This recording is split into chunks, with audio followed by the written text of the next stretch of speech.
राज्यात सध्या शेतीच्या कामांमध्ये तेजी आली आहे। शेतकरी शेतामध्ये मशागत करण्यात व्यस्त दिसतायत। मात्र जून महिना सुरू होऊन जवळपास 15 दिवस होत आलेत, तरीही महाराष्ट्र जोरदार पावसाने हजेरी लावलेली नाही।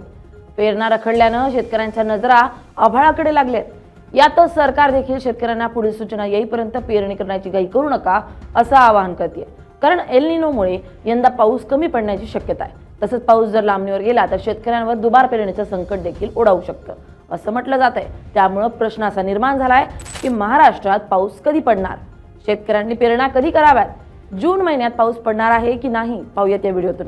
नमस्कार, मी स्नेहल चौधरी, आपण पाहतात LS मराठी।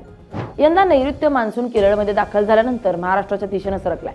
मात्र सध्या मान्सूनची वाटचाल काहीशी मंदावल्याचं चित्र आहे। हवामान विभागाच्या माहितीनुसार मान्सून महाराष्ट्रात दाखल झाला असला तरी हर्णे दापोली परिसरात येऊन त्याची गती संत झाली आहे।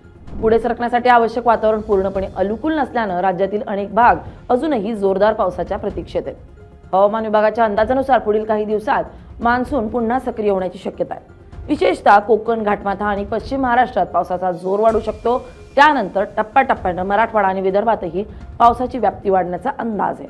मात्र यंदा पावसाचं आगमन आणि वितरण दोन्हीही काहीसं अनिश्चित राहण्याची शक्यता तज्ज्ञांनी व्यक्त केली आहे। दरम्यान भारतीय हवामान विभागानं यंदाच्या मान्सूनबाबत एक महत्त्वाचा इशारा दिलाय। जून ते सप्टेंबर या कालावधीत देशभरात सरासरीपेक्षा कमी पाऊस पडण्याची शक्यता व्यक्त करण्यात आली आहे।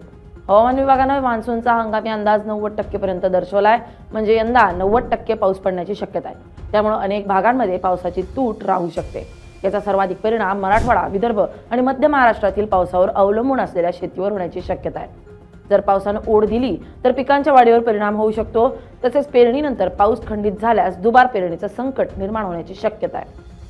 हवामान तज्ज्ञांच्या मते यंदा पाऊस कमी होण्यामागं आणि मान्सून रेंगाळण्यामागं एल निनो हे जागतिक हवामान संकट कारणीभूत आहे। प्रशांत महासागराच्या पृष्ठभागाचं तापमान अचानक वाढल्यामुळे एल निनोची परिस्थिती निर्माण झाली आहे। जेव्हा जेव्हा एल निनो सक्रिय होतो तेव्हा त्याचा थेट आणि नकारात्मक परिणाम भारतीय मान्सूनवर होतो। एल निनोमुळे अरबी समुद्रात येणारे बाष्पयुक्त वारे कमकुवत होतात आणि ढग योग्य गतीनं पुढे सरकत नाहीत। त्यामुळे जूनच्या सुरुवातीला आणि जुलैच्या पहिल्या 15 आठवड्यात पावसाची मोठी तूट जाणवण्याची शक्यता आहे। पावसाचा हा लहरीपणा, संभाव्य खंड आणि एल निनोचा प्रभाव पाहता कृषी विभागानं आणि हवामान तज्ज्ञांनी शेतकऱ्यांना पेरणीची घाई न करण्याचा अत्यंत कडक सल्ला दिलाय। अनेकदा शेतकरी मान्सूनपूर्व किंवा पहिल्याच मुसळधार पावसावर विसंबून पेरणी उरकून घेतात। मात्र यंदा तसं करणं धोक्याचं ठरू शकतं। एल निनो आणि बदलत्या वातावरणामुळे यंदा पाऊस कमी जास्त प्रमाणात पडण्याची शक्यता वर्तवण्यात आली आहे। गेल्या काही महिन्यांपासून भर उन्हाळ्यात देखील पाऊस पडताना दिसतोय। आताच उन्हाळ्यात अनेक ठिकाणी मुसळधार पावसाची हजेरी पाहायला मिळाली आहे। यामुळे काही ठिकाणी घरांचंही मोठं नुकसान झालंय। आता जून महिना लागून आज 13 तारीख आहे, तरीही महाराष्ट्रात दमदार पावसानं हजेरी लावलेली नाहीये। त्यामुळे यंदा पेरणी रखडली आहे। शेतकऱ्यांचे डोळेवर आभाळाकडे लागलेले दिसतात। काही ठिकाणी शेतकऱ्यांनी ठिबक सिंचनावर पेरणी केल्याची दिसून येते, तर काही ठिकाणी शेतकऱ्यांनी मान्सूनपूर्व बरसलेल्या पावसात लागवड केली आहे। पण अशी लागवड करणं शेतकऱ्यांसाठी मोठ्या खर्चाचं काम ठरण्याची शक्यता आहे, कारण अनेक शेतकरी कर्ज घेऊन लागवड करतात। पण यंदा पाऊस मोठी हुलकावणी देण्याची शक्यता आहे। त्यामुळे पीक उगवून आली तरी देखील पावसानं खंड दिला तर ती वाळू शकतात।